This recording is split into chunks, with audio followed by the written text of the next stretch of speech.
The phrase, "What kind of man wouldn't be?" is a rhetorical expression in English. It is used to emphasize that a certain feeling or reaction is natural and expected. Literally, it asks, "Who wouldn't be this way?" Or, "Is there any man who wouldn't feel this way?"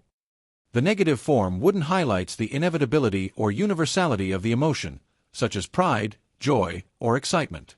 The phrase usually relies on context, as the specific emotion or reaction depends on the situation mentioned beforehand. Simple. He won the game. What kind of man wouldn't be happy? She got the promotion. What kind of man wouldn't be proud? He received the medal. What kind of man wouldn't be excited? The baby smiled. What kind of man wouldn't be delighted? He passed the test. What kind of man wouldn't be relieved? She baked a cake. What kind of man wouldn't be impressed? He solved the problem. What kind of man wouldn't be satisfied? Intermediate. The company achieved record sales this quarter. What kind of man wouldn't be proud of his team? After years of hard work, he finally published his book. What kind of man wouldn't feel accomplished? She volunteered in the disaster relief efforts. What kind of man wouldn't admire her dedication? The concert received a standing ovation. What kind of man wouldn't be thrilled by the applause? He saved someone from an accident.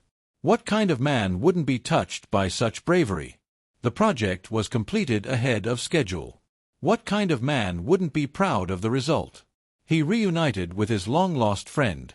What kind of man wouldn't be emotional? Advanced.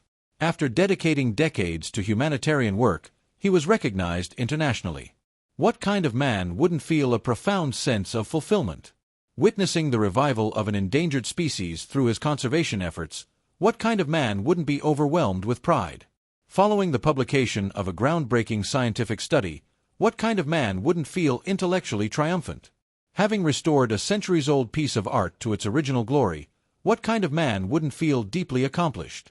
After mentoring countless young professionals to success, what kind of man wouldn't feel honored by their gratitude? After composing a symphony that touched audiences worldwide, what kind of man wouldn't be emotionally fulfilled?